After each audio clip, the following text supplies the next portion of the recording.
This is Chopper. Farley, who is outside not wanting to come in, we're kind of teaching him a lesson by, the Guardians, I think, has over-engaged with her dogs, and she's trying to be really nice, but I think the dogs have actually, this has been a big cause of the dog's unruly behavior, is because the Guardian is just showering them with love and affection. If they don't do it, she just asks them to do it over and over again. She doesn't apply consequences or follow through, and so the dogs just don't see any reason why I should listen to her, because she just gives me what I want anytime, the way I want it. Why should I do it her way? So in this session, what we did was we went over ways to add structure so the dogs start to see and identify the humans as being the authority figure.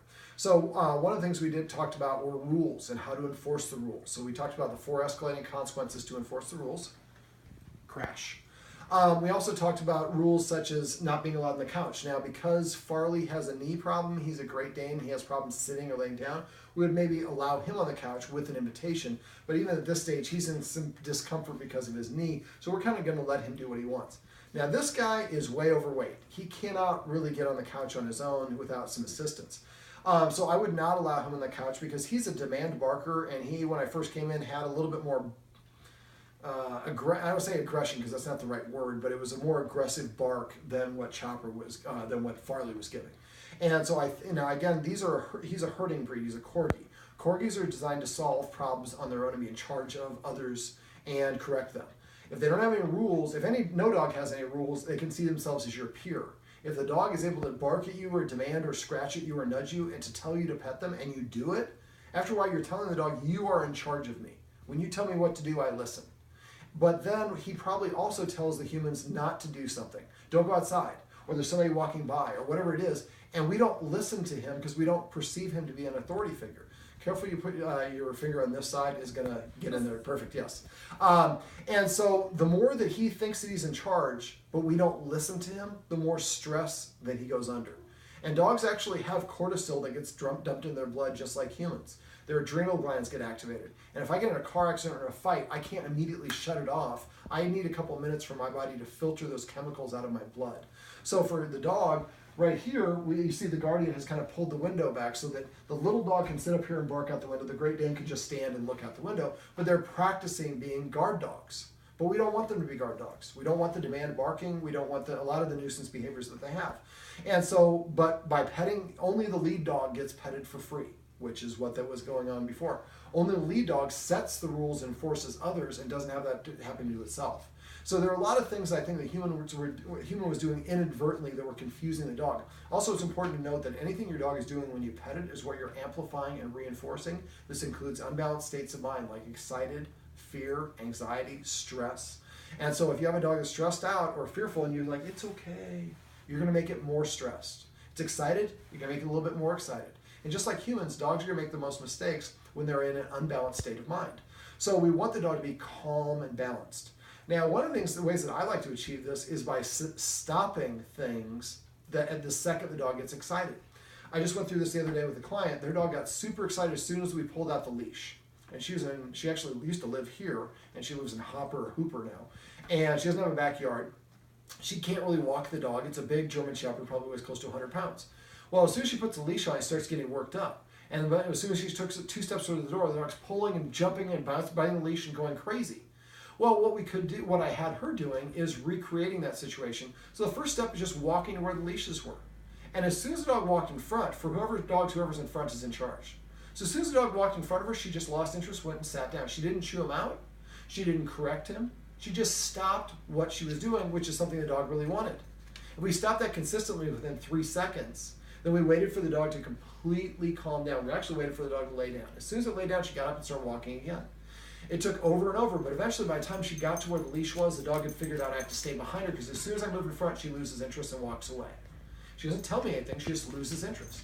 So eventually the dog stayed behind the whole way to get there. Then picking up the leash, got the dog excited, so she put it back, and then went and sat back down, waited for the dog to calm down. The secret with this technique is to start practicing this long before you're actually going to take the dog for a walk or do whatever the activity is. If you have 10 minutes to take the dog for a walk and you walk there and the dog pick up the leash and the dog starts going crazy, you can't even attach it. It takes you 5 minutes to do it. You're like, hey, I'm doing this for you. You build up resentment. So if you're going to take the dog for a walk in an hour, but you go over the leash and he starts you put the leash back down and go and start making dinner. or whatever the other things that you're going to do because you're not planning to do it right now anyways. Also, it desensitizes. So right now, every time the leash comes out, it's guaranteed excitement for a walk or a ride. Well, now it's like, oh man, is this another drill? I mean, I'm sick of these drills. These drills are, oh, we're walking. So the dog's energy inside the house is the energy you're going to carry with them outside the house. The guardian wanted to work on loose leash walking here, but really, we needed to go through the fundamentals, so we didn't even get a chance to go through that. Let's talk about some of the rules that we went over. One of the rules would be not being allowed within 7 feet of a human who is eating. That's very a way of challenging. We were also giving, what's his name? Chopper. People food, which is confusing to him and not healthy for him. And like I said, he needs to lose some weight regardless. So when we're eating food, the dogs should not be within 7 feet of us when we're eating. When we're in the kitchen preparing food, they shouldn't be allowed in the kitchen. We're going to use that third escalating consequence to achieve that. So we're going to march directly at the dog. If the dog steps this way, I take a step in front of him. I don't let the dog around me, and I keep on backing the dog up until it gets across the line. Once it gets to the line, I stop, and I wait for the dog to stop moving. As soon as the dog stops moving, I take 1 foot, 2 foot, and I stop. When I move backwards, I'm keeping my authority, my chest pointed at the dog. That's going to cause the dog to start coming out. As soon as it does, you rush towards the boundary again. You stop enforcing at the boundary. Dog is stationary, step, step. You're going to have to go back and forth a couple times, but eventually the dog's like, oh, so she wants me to stay here. Every time I try to cross this line, she rushes at me. Now, for this exercise, it's better to do it with the dogs one at a time. I'm telling them that you like treats, but she knows that you already like treats, buddy. Yes, we don't need your body is a demonstration. Your body's a wonderland, as John Mayer would say. So basically, the more that we stop doing things the second the dog gets excited, then the dog eventually learns to stay calm and balanced throughout, and then they're going to be able to perform much, much better. Now, one of the things he does is he does demand barking, and then we can use the 4th quadrant of operant conditioning for this. It's called a negative punishment. This is B.F. Skinner. And so if the dog starts barking at me, it's trying to get my attention. Well, if I shush the dog is getting my attention. Even though it's getting bad attention, for the dog, it's just validating and get my attention. So instead of shushing the dog, as soon as the dog barks, I get up and I walk out of the room and I close the door behind me. And as the dog's barking and scratching at the door, I don't say a word. I wait for the dog to stop. As soon as the dog stops for like 3 seconds, I walk back in the room and just walk through and ignore the dog. Don't say good dog for not barking. That's expected behavior. But nuisance barking will cause me to leave. And if you do that consistently, that's the opposite of what the dog's trying to achieve. It'll stop the nuisance barking. Okay, another rule that I have would really apply only to him because Farley's got bad knees, but making the dog sit before you go in or out of a door. So I go to the door and I say sit. If he doesn't sit within about 3 seconds, right now the guardian's like saying it over and over and trying to lure and give a treat and entice, and she's trying to be very nice, but the dogs are taking advantage of that. So from now on, I go to the door and I say sit once. If he doesn't sit, then I walk away. He comes up and barks at you, you can leave, or you just, at this point, I would just ignore him. Wait for 1 minute, then go back to the door and tell him to sit again. If he doesn't sit within 3 seconds, walk away. Wait 2 minutes this time. Next time you wait for 4 minutes, then 8 minutes, then 16 minutes. Each time he doesn't comply, he has to wait twice as long before you're generous enough to comply.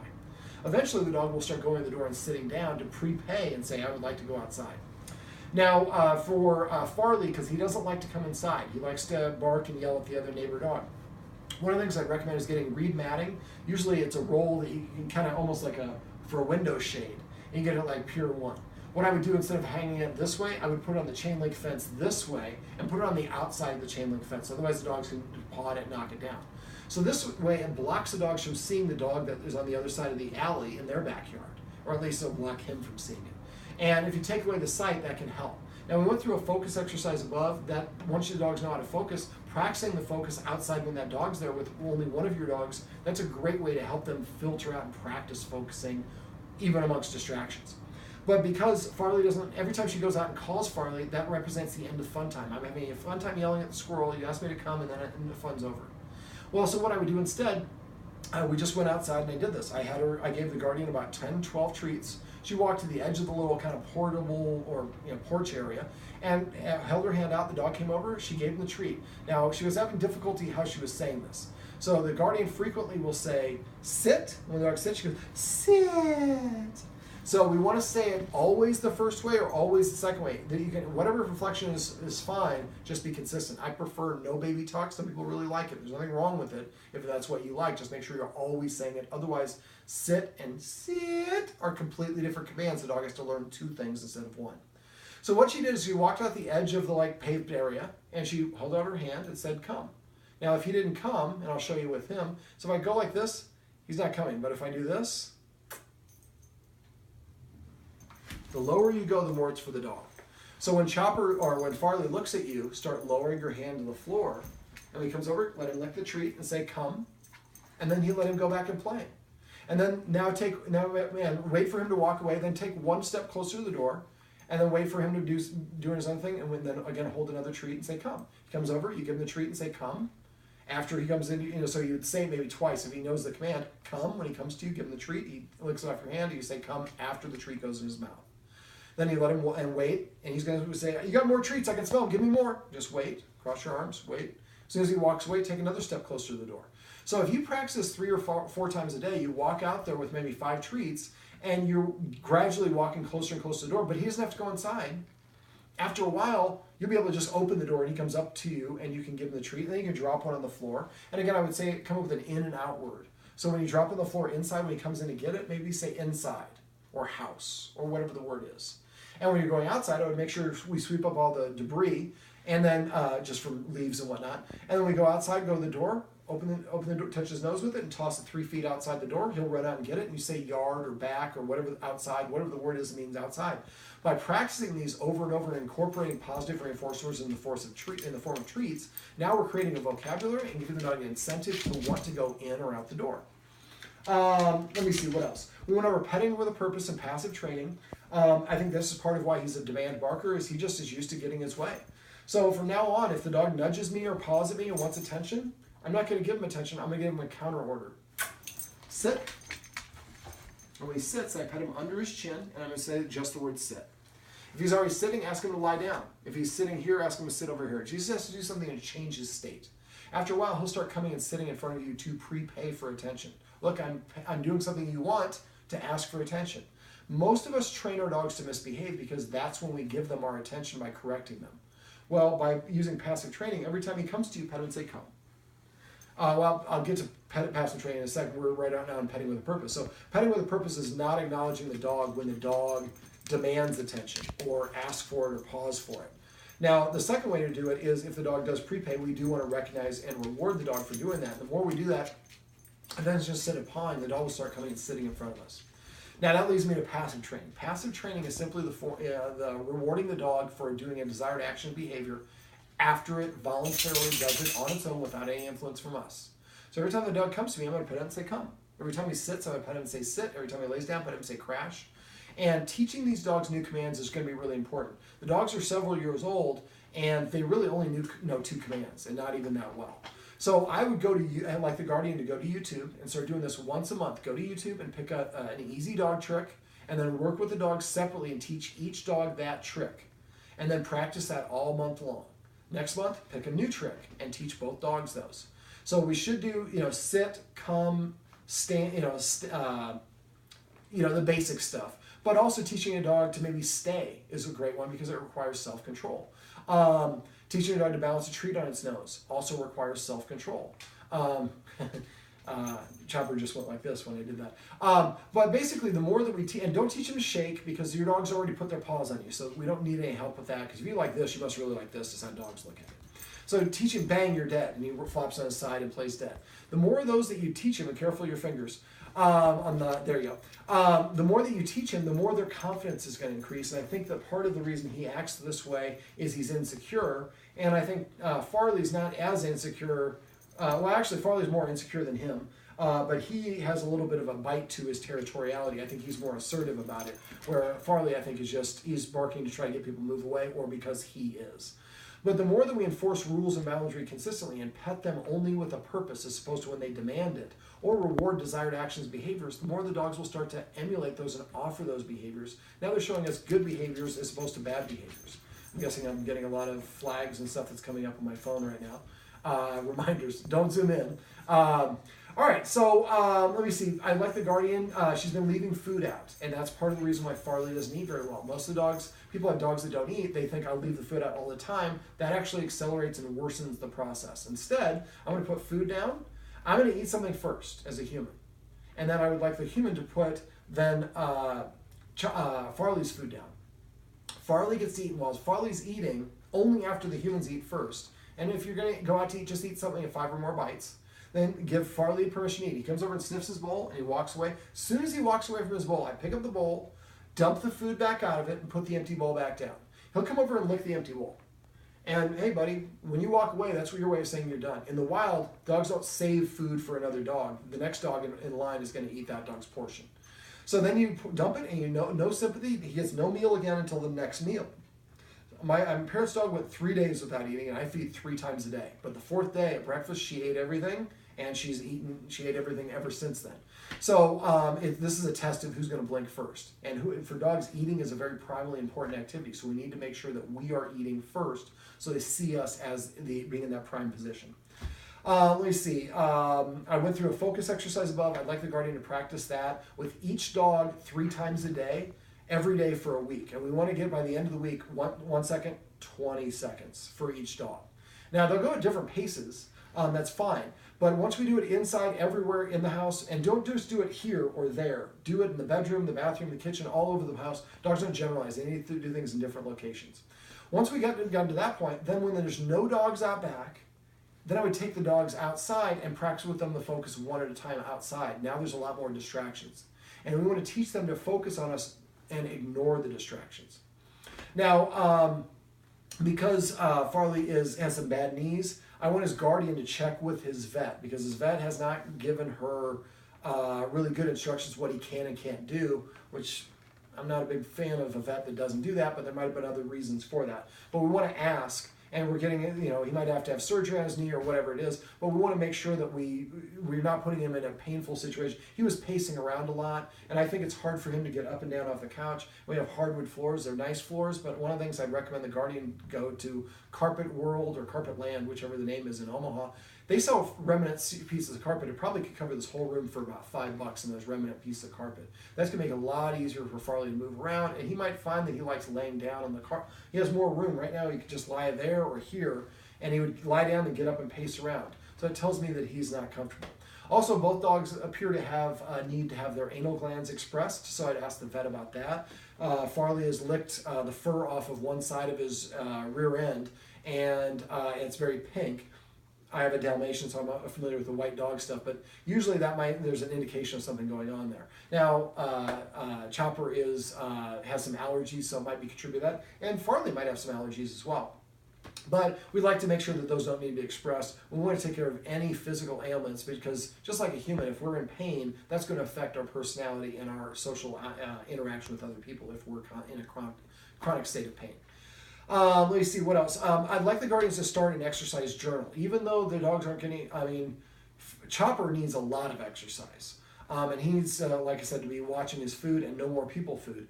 But because there are different energy levels, we might basically take Chopper out for a walk around the block, and then come back and drop Chopper off, then take Farley out for a walk, provided the vet says that's okay, and then bring Farley back, and then take Chopper out for another longer walk. We could also do things like play fetch or throw the laser around or things like that. Be careful with the laser. We don't want to blow out Farley's knee any worse than it is. But some dogs that are really uphill on the walk, sometimes we can play fetch inside and then take off that hard edge and then take the dog for a walk after it's got a chance to recuperate. And it feels a lot more calm and comfortable because it's got the massive amount of energy out. Now it's just maintenance. Now, I'd like the Guardian to start an exercise journal. Write the date at the top of the piece of paper, then write Chopper and Farley. And then write down the time and how many number of fetches or how long the walk was or whatever the things were. And then anytime the dogs freak out or have a setback or get in trouble, write down the time of that. After a while, we start looking at it, we might recognize, hey, every time it's longer than 3 hours before exercise, the dogs start barking more at people passing by. So we can do things by just recognizing, and after we do that for about 2 or 3 weeks, we start seeing a trend and a pattern. Then we can go, okay, well, now I'm going to adjust it. I'm going to give them every 2 hours, we're going to play fetch or whatever it is. And then at the end of each day, you grade each dog's behavior for the day. And the next day we play around with the elements. We fetch a little bit more, walk a little bit longer, add an extra fetch game. And the fetch game, it might be something we have sprinkled throughout the day. We might play fetch 5 times with each dog throughout the day.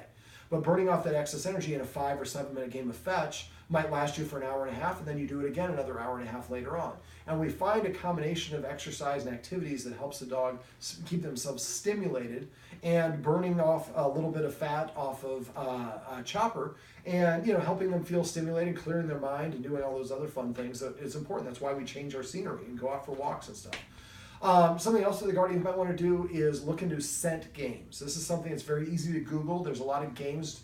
I just did my taxes the other day. I prepared my taxes, and I was there for 6 hours, and I was sitting at a desk not doing anything. I was exhausted.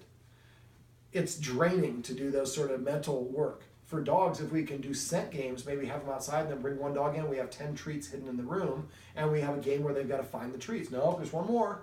And then the dog feels good because it earned those treats, number one, and we're mentally stimulating them, which is draining and taxing for them, and especially for Farley because he has some physical ailments with his knee. But setting the dog up for success for these different things will help them feel less cabin fever-like, and I think that's a contributing factor. But really, it's going to be the Guardian needs to enforce rules consistently, reward desired actions behaviors consistently, leave the room when the demand barking is going on, and do, like I said, stop petting, stop interacting or engaging with the dog when it starts doing things we don't want. All right, I need a... Come here, buddy. Oh, imagine that. You came right for a treat, didn't you? Well, this is Chopper, and Farley's outside, and this is their roadmap to success. Remember, everything you do trains your dog. Only sometimes you mean it. Right?